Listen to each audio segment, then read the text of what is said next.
Welcome everybody, welcome to the final experiment debunked. We're going to go over all the points that Will Duffy and all his mates like to spin, because most of it is absolute garbage, and they're avoiding the truth. They're hiding the points that prove that the earth is actually flat, and highlighting the anomalies with the flat earth physics that make people think that it's a sphere. But logical thinkers, critical thinkers, with a logical mind should realize it's just not logical that you live on a ball. But people are easily swayed, easily indoctrinated if you catch them at a young age and penetrate the BS into their minds. So we're going to discuss the ignorance of the globies and the ignorance of the flat earthers. Some of them. A lot of them are very intelligent. They don't even partake in these stupid debates and discussions because they know the truth and they think it's pointless trying to discuss it because the thing's been going on for a couple hundred years and we're not backed by any taxpayers' dollars. When the lying system, the people who write history, tell you all your science, are fully backed by us paying them our taxes. Our government gives away our taxes to their elite mates to write history, to give you what they want you to know. So we're going to highlight a few facts here, okay? We've got a list of points here. There are only a few. This video will be like part one of a few. It's going to take a while to debunk all this final experiment BS, okay? First you need to realise they like to separate that. First of all, they spent many years destroying religion, especially the Bible. They want people to think you're an idiot if you believe anything in the Bible. And this is the way things go, you see, because literally the Bible is bonkers. But when you see beyond that and know what's actually in there, that it's a book of physics, then you get to understand that everything can all relate back to the Bible. You don't have to be a Bible basher or religious. You have to just understand it, and it's very hard unless someone shows you and explains what it's actually telling you. And even then, the average common ego will just think that's your interpretation. So just bear that in mind. All the truth is actually in the Bible. And this refers to the 24-hour sun in Antarctica. It talks of the, it discusses the sun popping into the southern hemisphere, separating from the northern hemisphere. But we're going to get into all that later. So just follow along with me now. We'll go over a few things. And it'll all make sense over a period of time if you get to see the whole series of all these videos. The final experiment debunked. Okay? So on the flat earth side here we have one. No one can go to Antarctica. How many flat earthers said that? That was silly. Very silly. We know if they'd done any research at all, they'd know there's a lot of people working down there. I don't think many actually said that. They'd be really ignorant if they did. The final experiment was in a studio with green screens. Now even some very clever people, very good talkers, were spinning this story. That's very embarrassing. Okay? They went to Antarctica. I've been saying for years there is a sun 24 hours in Antarctica. You have a sun up north 24 hours in the Arctic. Why wouldn't there one be in Antarctica if you understood what a Taurus field does, how it works? So there's a big one there. Very ignorant flat earthers have never looked into what a Taurus field does or is.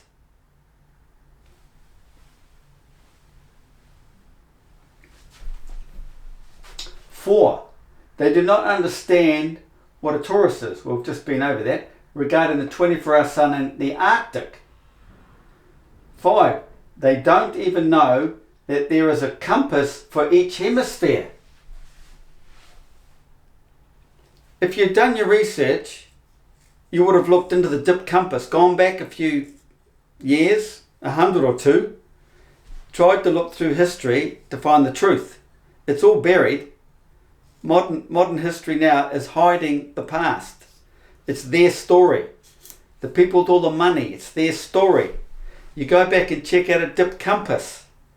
Well, the first thing that springs to mind is the dip compass dips at both Arctics.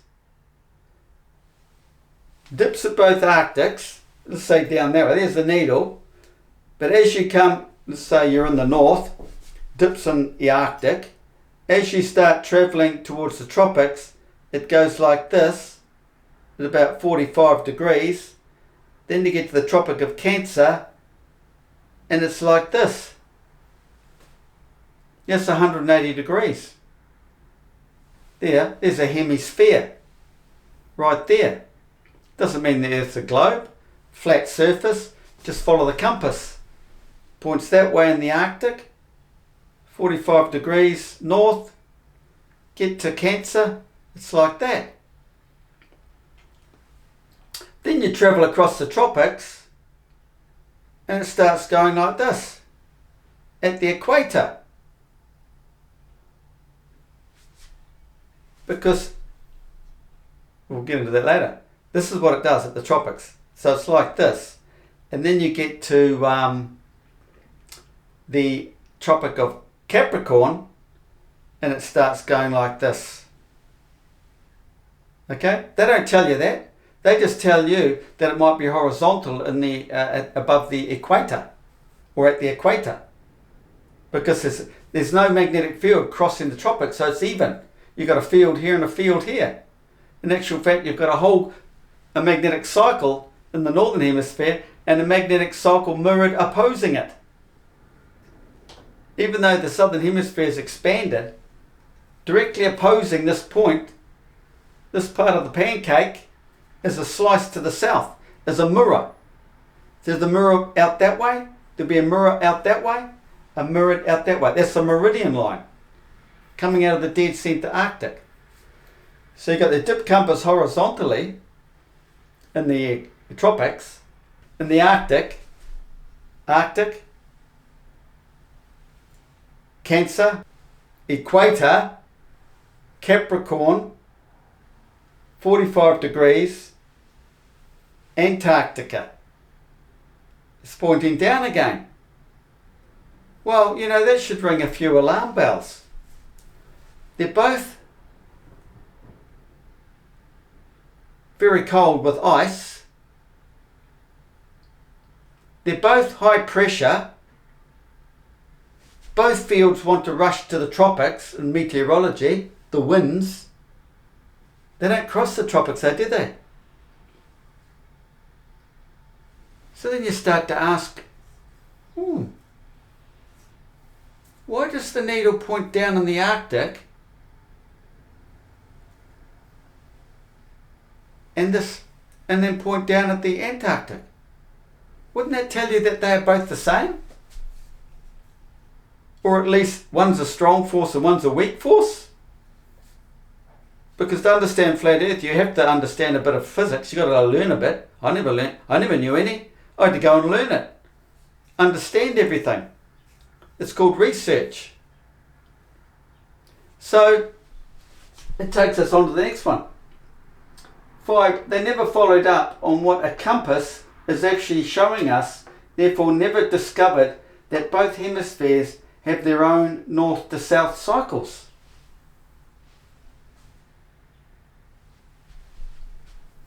The northern hemisphere, Arctic, is the north. All the way around its perimeter on the line of Cancer is the south pole, is its south pole. Then they're separated. The tropical gap separates them from each hemisphere. And then from Antarctic to the boundary of Capricorn is another cycle, north to south. They do circles, don't they? If you're on a meridian from north to south, you film the stars doing circles, a full circle. On this TFE the other day, he mentioned you'll only see an oval. It's a load of rubbish. You film direct south, you get a beautiful circle. Because that beautiful circle represents the circle above the north, the Arctic. Because it's all governed by a central vortex of creation in the centre of the Arctic that we cannot get to. That is the actual vacuum of space. There is no sound, there is no colour, there is no images if there's no sound. It only comes out at night on the negative side when the sun is facing away from it. The sun illuminates everything. Got to bear that in mind. So north to south, no matter what meridian you're on, from the north to the Tropic of Cancer, or right out south, is one meridian line. You get a rotation here mirroring this rotation here. As this comes around, this comes around. They come around and meet. So you could say this the whole southern hemisphere, big rotation here. If you're on that meridian, there's your big rotation. But if you're on this meridian at the same time, this is still turning. It doesn't stop just to show off for this guy here. It's still turning, so this guy gets a slice of it as well. So as this turns, his stars are turning.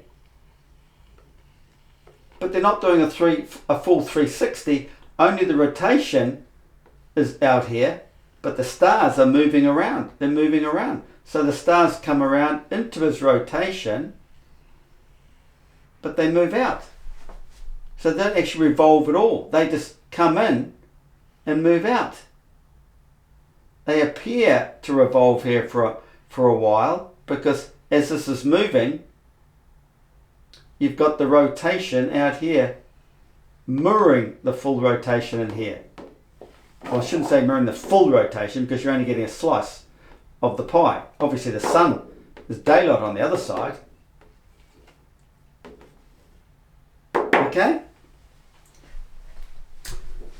6, they have no idea how an AE map actually works. They do not understand the expansion. Why is it coming out of the centre? What's in the centre? What's creating this? Once again, you go back to the centre here. That's the centre of creation, hidden in this magnetically locked zone called the vacuum of space. You can't get there. It's creation. We dwell out here in the physical realm, perceived physical realm, because it's all a holographic projection from the projector that's in here. So when you start understanding this, you understand all the image comes up here at night and circles around Polaris. And what's directly below Polaris is the sun. Polaris is the star, the sun, doing small circles. Just like all the rest of the stars here are all doing a bigger circle. And the planets are in there too, because the planets are actually on the 2D plane, the top plane at the top here. This is a vortex, a spiral. It's all the background stars are in here. The 2D plane is up here with the planets on it. So they're all mixed in here, turning at night. But you have to understand the mirroring effect between the two magnetic fields, the northern hemisphere and the southern hemisphere, where everything gets reversed.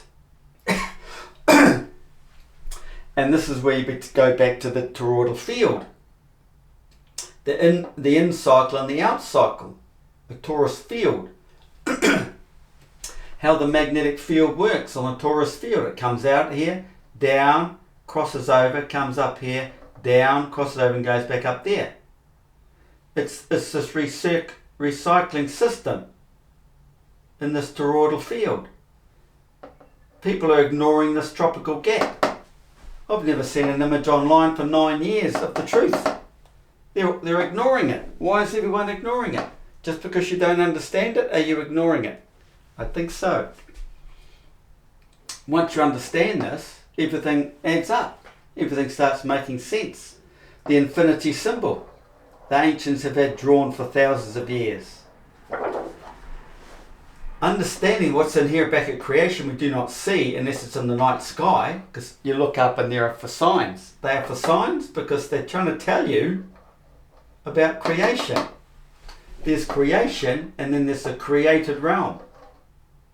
Globe theory likes to confuse you and bring the created, the godly, into their physical realm and tell you that the sun is like a physical object, a one-off physical object. Nothing in creation is physical.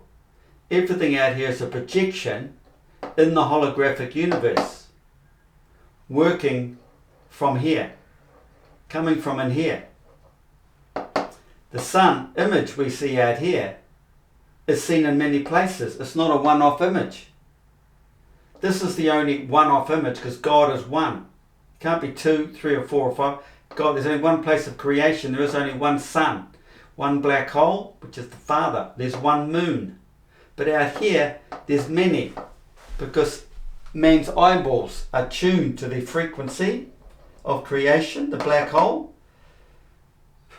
So he gets his one-off image of creation via his pupils, the pupils of his eye. And the eye is representing what he's seeing. Like your eyeball gives you your equidistant from the observer perimeter boundary called man's arc of horizon. It looks like this because the air's flat underneath it. If you rose right up, it would probably become a circle, just like rainbows do. But you're on the flat plane of Earth, that's your arc of horizon. That is your horizon point. That's all you see. Outside of this point is not relative to you. Okay? So it's understanding the Gleason map is equidistantly expanding. Well, what's expanding? The ether. Everything expands, which means everything in the projector screen, this projector, in the screen has expanded. So man expands with it because he's of this realm of expansion. Why wouldn't he expand with the realm, with the ether? Okay? So when TF, final experiment, TFE, talks of the sun being an object because they've photographed it with filters, what he's telling you is inside your TV are real people.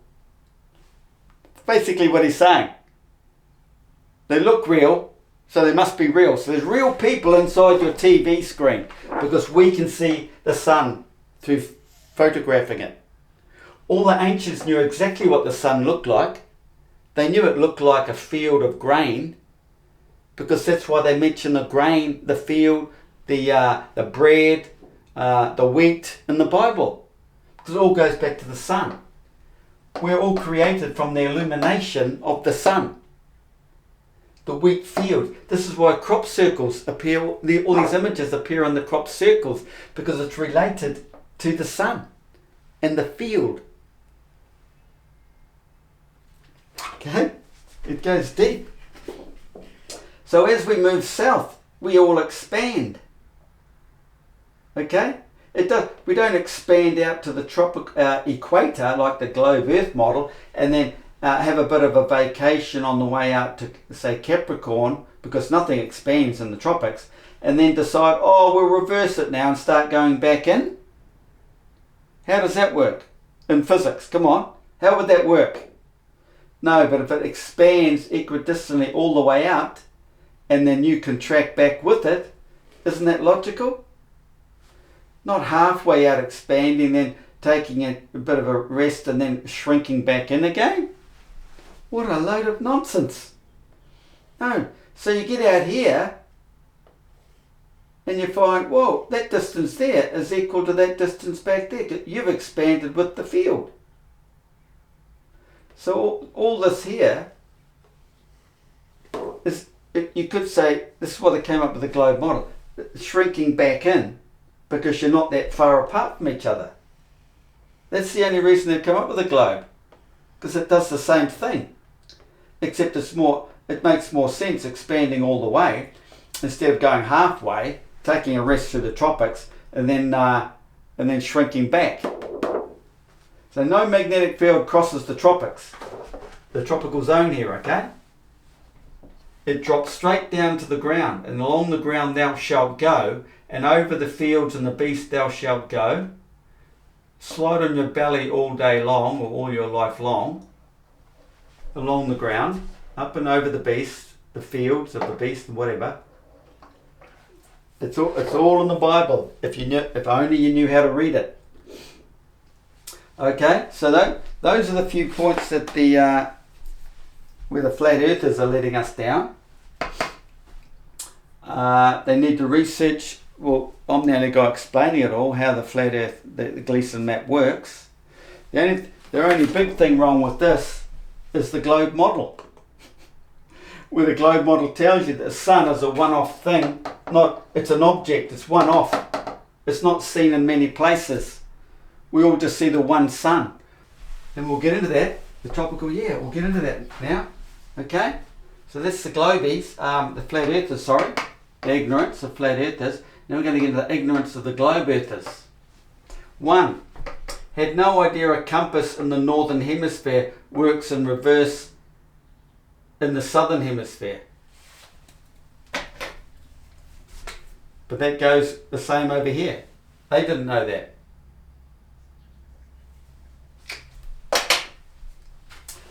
So your needle that points at into the Arctic, you go into the southern hemisphere, it's going to point towards the Antarctic. Oh, why is that?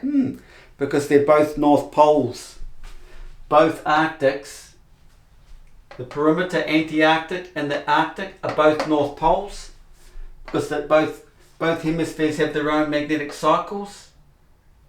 North-south, north-south, or north-south, north-south. North, Antarctic, the Arctic, north. The souths are both sides of the tropics. Then you start getting into other physics, like go back in time to the John Searle generator. Look at that. Then start understanding this. 2. Have no idea that the Earth's magnetic field does not cross over the tropics from one hemisphere to the other. You know, they're both as ignorant as each other, but these ones here just follow what they've been told. They're not critical thinkers. At least these guys are trying to think. They know the truth. You can sense the truth. It's a logical thing. It's a human trait. But for those who are very, very lost consciously, primitive, Neanderthal, that's what Neanderthal is, being that low in a conscious state. These people have evolved a lot more than these people, okay? To think you live on a ball is completely illogical.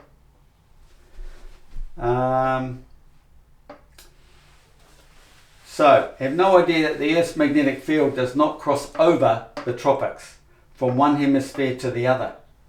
A globe destroyer right there. You've all been taught how the magnetic fields come out of the Arctic and go up here. Absolute lie. 100% proof they're lying.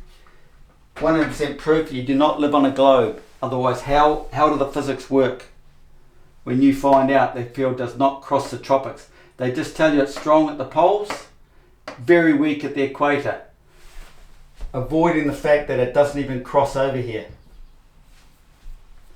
Once you get that in your head, everything starts falling into place. But it's whether these people want to ignore it. It's different to ignore it. 3.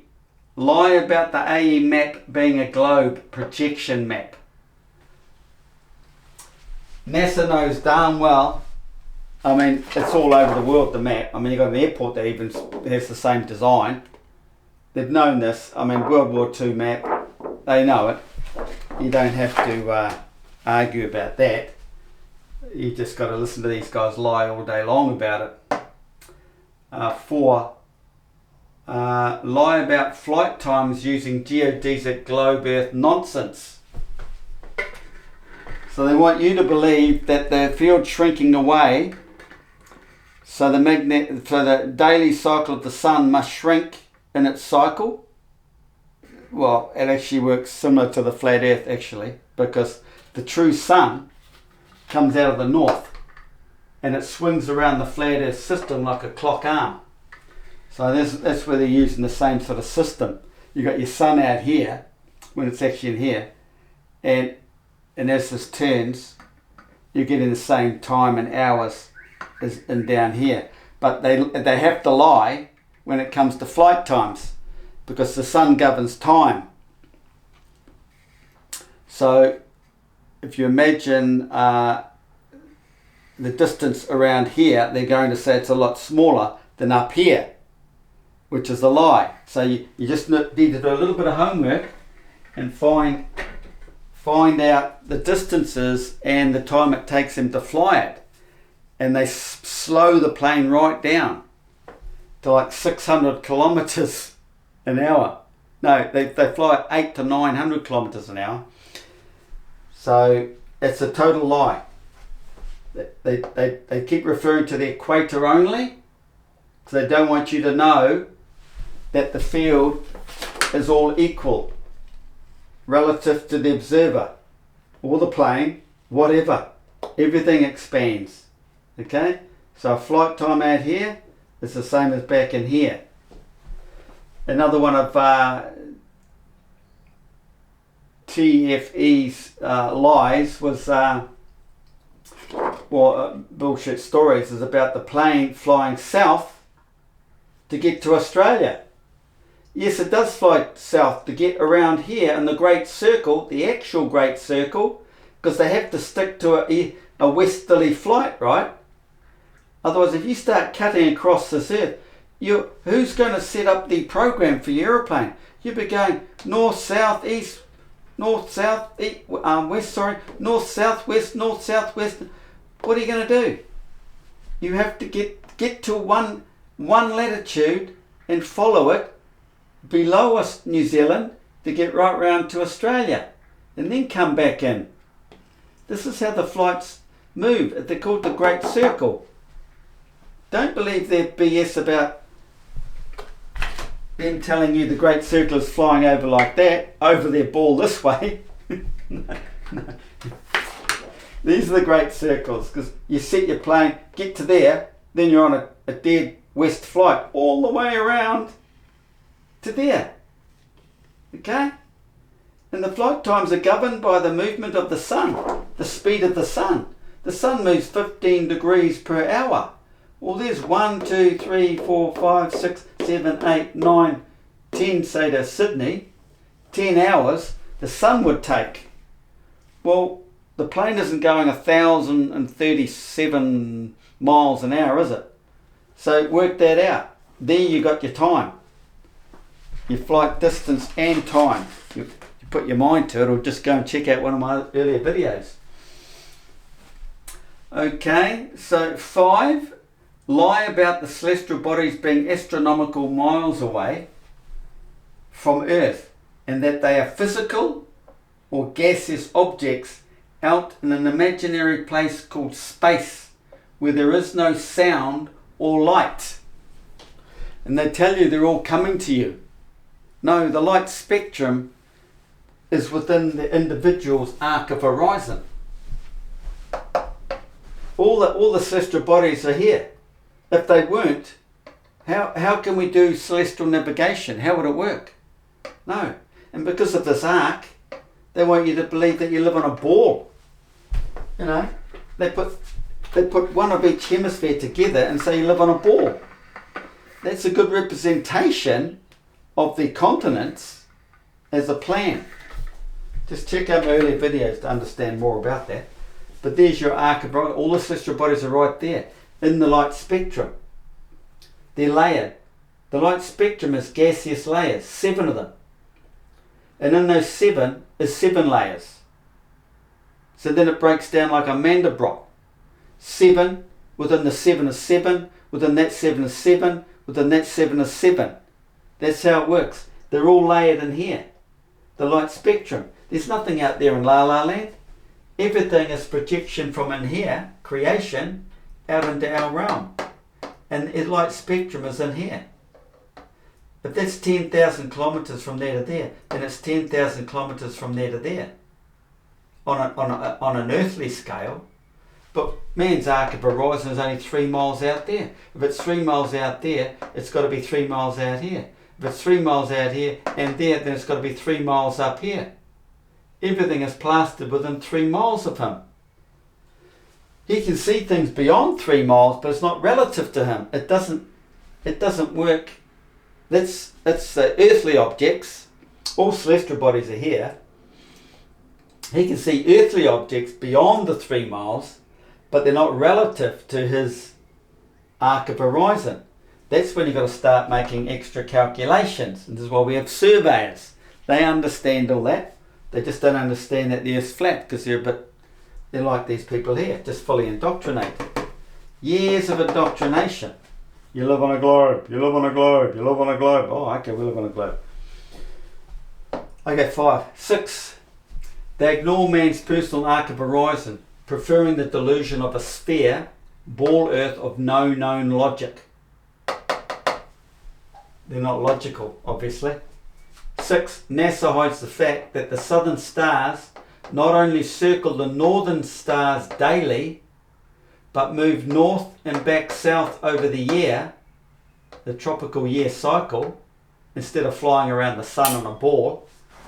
The stars from the south just drift up to the north and back down again. Back south over the year to overlay the northern stars that create the changing constellations. Okay? So just imagine you got one rotation of stars because you're on one meridian, that's all you're seeing. You can film it and watch it drift north. Overlay the northern stars, follow it back again. You cannot film it in here though. It's a different story altogether. You want to wait till they get up here and you can film them to there, from the Arctic during this period here. And that, or even some of these, you see them move that way or you move this way.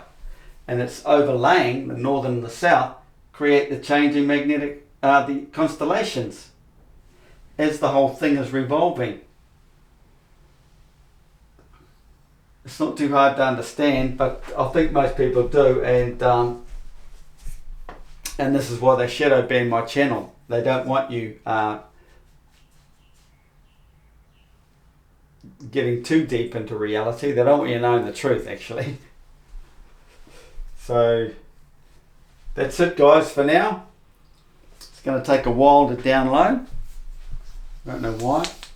Videos 40 minutes, whatever long, take a day or two, a full day to upload onto YouTube. Then I have to edit it normally, but I don't think I've made any mistakes today, so I mightn't have to edit it. So watch out for the next few videos I'm going to do concerning the final experiment debunked. This is just a precursor, really. We haven't really got into the nitty-gritties, but there's a few aspects. One, to realise it's all been written, it's all in the Bible, in physics, the book of physics. It's a spiritual story that runs parallel with the earthly physics. Because man is of the earth. Look, 2 hemispheres. Doesn't man have 2 hemispheres to his brain? Earth is about this thing here, sitting on your shoulders. Your body is the church. Okay? There's the God zone, heavenly zone. Go up your mountain and start using your brain. These guys don't know how to do it. These guys are getting warm. Still, some of them embarrass us, other ones. Okay? 2 hemispheres. understand what a hemisphere is. It's man's personal arc of horizon. There's one in each. There's a different one for each hemisphere. There's going to be two. Okay? And it's put together nicely on a globe. Doesn't mean you live on the globe. It's a model. And over there, if you can see it, let's go over here and have a look. Lean over there on that wall there. Woo. Well, there's a Mercator map, a Mercator map over there, where all the arcs of longitude are all parallel because they know it's equal over the same distance. Within the arc of longitude, they're all equal no matter how far out south you go, because you've expanded with the field. The guy Dolby, you know, speakers, Dolby speakers, Dolby, what else was he known for? He's filmed there in the 60s or 70s telling you that the field expands out to the south because he understands. Creation is all from a wave, a sound wave. In here, from the centre out, is a sound wave. And that sound wave is the ecliptic plane where we are all from. We're all based on sound. And the sun hit the right frequency, so we exist. Turn the sun off, we don't exist. The sun is always there during the eclipse. You're just getting blocked partially. Okay, there's only partial areas on the earth that has the solar eclipse shadowing it. Doesn't mean that the sun's completely gone. Okay. Thanks for watching. But hang in there for the next few videos. Cheers. My name's Lindsay from the Tomb of Illumination.